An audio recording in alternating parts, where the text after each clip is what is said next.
We're tracking two developing winter storms taking aim at central and eastern Kentucky. I've got a new call for snowfall for storm number 1 in just a moment. The search for a missing 77-year-old ended happily with him found safely asleep inside of his neighbor's car.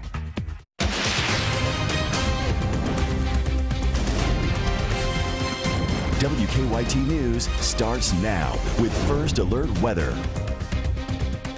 Good afternoon, I'm Jennifer Palumbo. We are getting ready for a winter storm. Here's a live look at downtown Lexington, which could look a lot different at this time tomorrow with snow and Arctic air. That's why we've declared a WKYT First Alert Severe Weather Day. Chief Meteorologist Chris Bailey has the latest call for snowfall. Chris? Yeah, it's storm number 1. We got, I don't think we're going to name them, but we'll just call them 1 and 2 over the next couple of days. Storm number 1 is now pressing across the Mississippi River, getting close to the Mississippi Valley, and will then zip across Kentucky end of the day tomorrow. For that reason, it is a winter weather advisory that is out for all of central and eastern Kentucky. That goes from late tonight through the day tomorrow. Notice the areas to our west and southwest.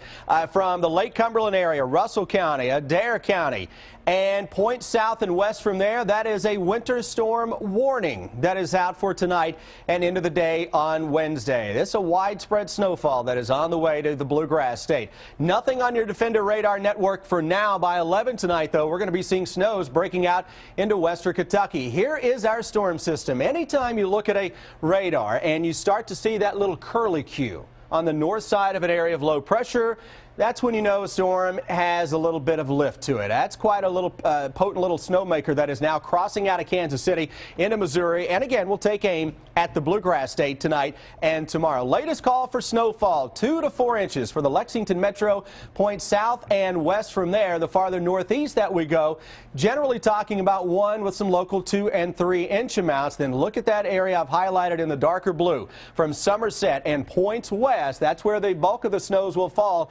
Generally, a swath of 3 to 6 inches with some locally higher amounts as we get closer to the Bowling Green area, possibility tonight and into the day tomorrow. Now, that is just storm system number 1. We have to take them one at a time, but Jennifer, with the storm that is coming in Thursday night into Friday, looking to be the stronger and more widespread of the two, we cannot not focus on that one. When I come back in a few minutes, we will run down storm number 1 and show you some maps on what to expect from storm number 2, and it could be a doozy for much of the area.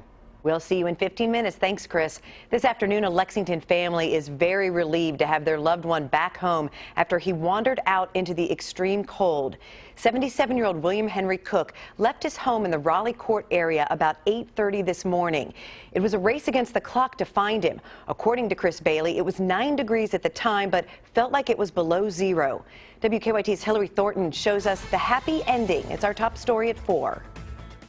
A neighbor heading out to help search for the missing 77-year-old did not have to go far to find him, leading to a happy reunion for this family. I feel happy.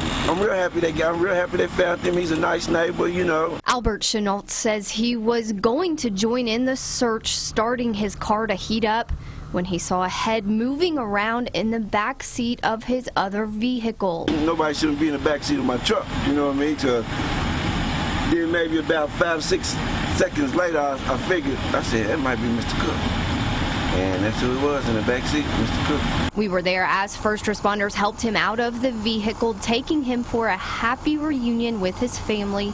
The search lasted about an hour. Cook wearing only a t-shirt, long johns, and socks wrapped in some blankets. Police and fire searching the area, knowing it was a race against the clock to get him out of the cold. Officers say they were checking cars, but because he was laying down and covered up in blankets, he was hard to see inside of that car. Thankfully, that neighbor was heading out to help search for Cook when he found the missing man inside. Family members say Cook had a stroke last summer and since then goes through times of confusion. His wife has just done a wonderful job taking care of him, but sometimes he just gives her the slip, you know, and this morning she just went into the bathroom and she said, I'll just be in here a minute, and when she came out, he was gone. Cook's family, as well as all of the first responders out here, were all smiles, happy this ended the way it did. In Lexington, Hillary Thornton, WKYT. Cook was taken to the hospital to be checked out. Family members tell us he's expected to be okay. Thousands of students did not have school today because school leaders didn't want them waiting for buses in the cold with wind chills below zero this morning. Here in Lexington, all schools in Fayette County and the University of Kentucky operated on a normal schedule today. UK students braved the bitter cold, and we asked them what they were doing to stay warm. I have 2 shirts on and a coat and a hat. I forgot my gloves today, but usually I had those. I think about 3 layers of shirt and sweatshirts and stuff like that, and my nice gloves and earbuds to keep my ears somewhat warm, at least from the wind. Jessamine, Clark, and Bourbon County schools all operated on a 2-hour delay today. Remember, you can always check school closings and delays at WKYT.com. In southern Kentucky, Somerset crews are getting ready for snow there. The road department superintendent tells us they have more than 400 tons of salt. They're planning to man the department in 24-hour shifts over the next several days. The salt supply there is better than it was this time last year. Well, we struggled last year to get salt. We ended up getting salt out of New Mexico last year because we couldn't find it around here close enough to get it. So we were running very low on it last year.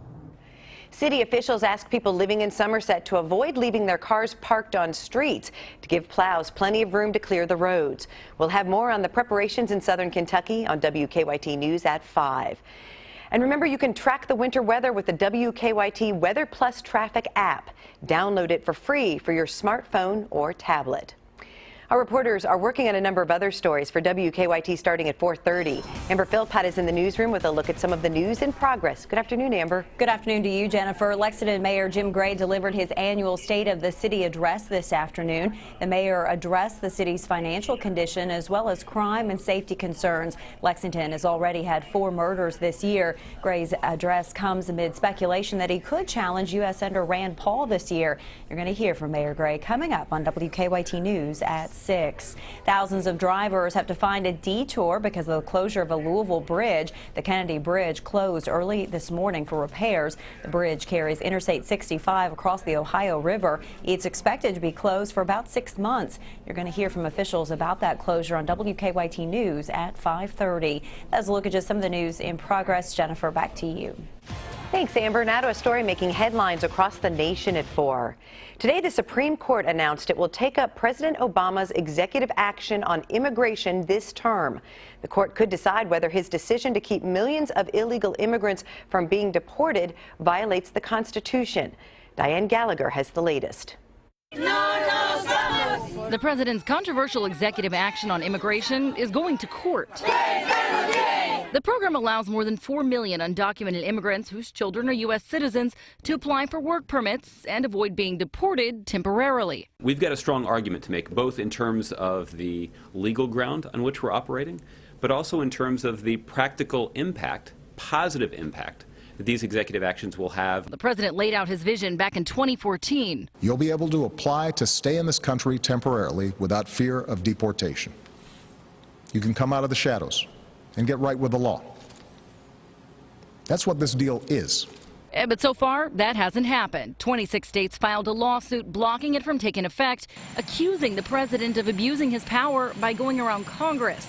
Now, the Supreme Court will hear the arguments in April and would likely issue its ruling in June.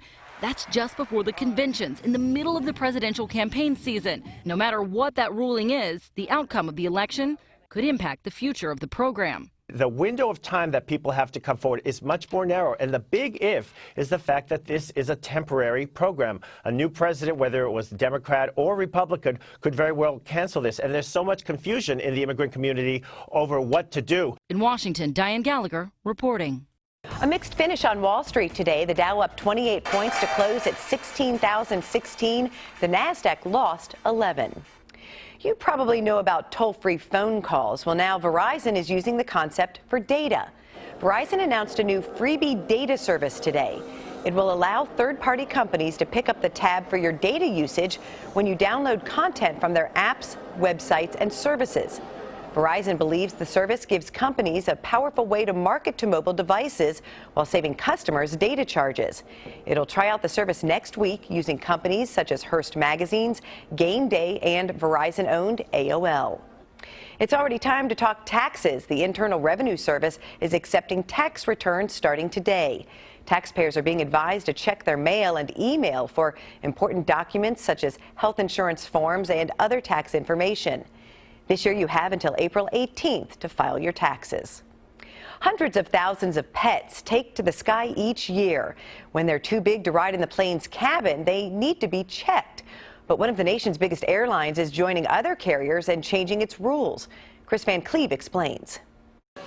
Good morning. We're checking our pets. For Peter Harold and his wife Jan, Shanty is part of the family, which means when they fly, their adorable golden doodle does too. But Shanty's too big for the cabin, so she has to be checked. It is not the easiest thing. It takes a long time. There's lots of paperwork. Starting in March, Delta will no longer allow larger pets to be checked onto their owners' flights. Instead, they'll be handled as freight.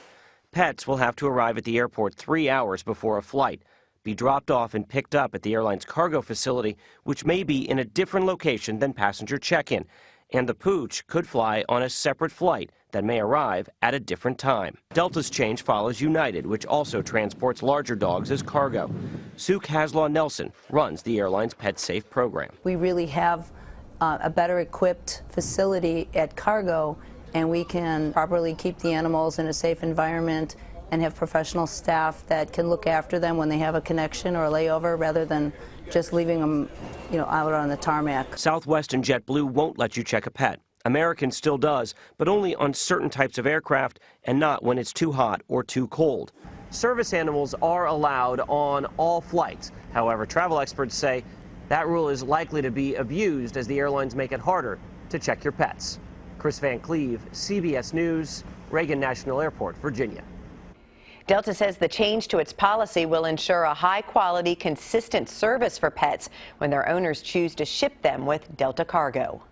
The Kentucky Conservatory Theater is presenting My Fair Lady this weekend, and we're getting a special preview today. Deanne Stevens is out and about at the Barrel House with more. Hi, Deanne.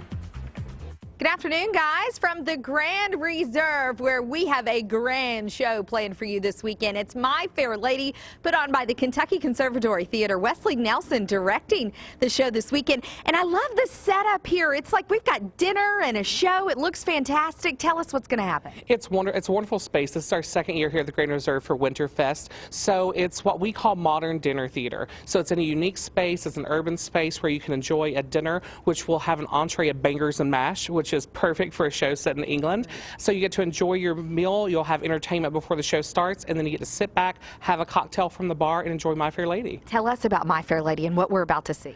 My Fair Lady is a wonderful classic that most people know the movie version with Audrey Hepburn. So today we're going to be seeing our leading actress, Eliza Doolittle, played by Rachel Snyder, and Fiona Mowbray and Rachel Gerard doing a little number I Could Have Danced All Night for My Fair Lady. Here's My Fair Lady.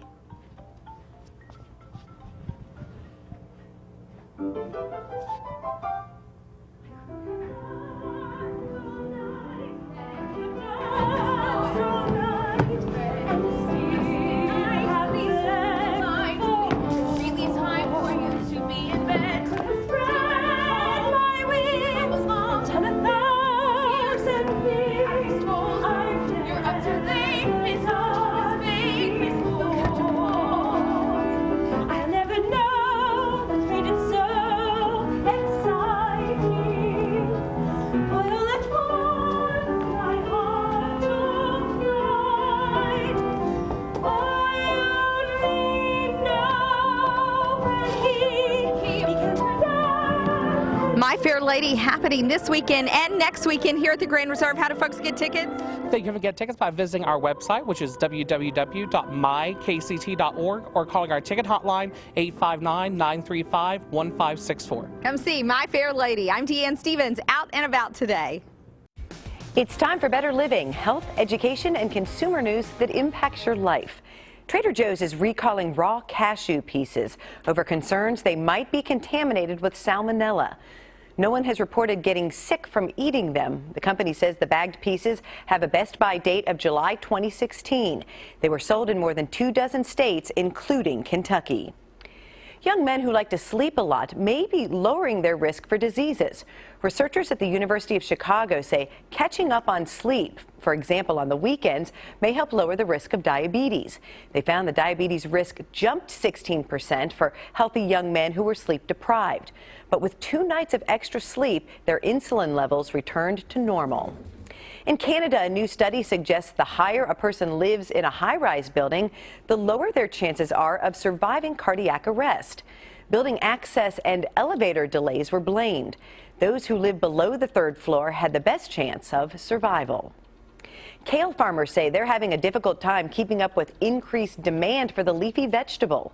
Growers say sales are up more than 30%, and some farmers are having a difficult time finding kale seeds to meet the demand. It's the real thing in 1969. In 1979, it was have a Coke and a smile. And in 2009, it was open happiness. Now Coke has a new phrase. Today, Coca-Cola rolled out its new ad campaign with the new slogan, "Taste the Feeling" is the soft drink's new catchphrase. It'll be used to advertise Coca-Cola and market its other Coke branded products such as Diet Coke and Coke Zero. The company hopes the new slogan will help it overcome declining sales and profits and concerns about the health effects of its sugary drinks.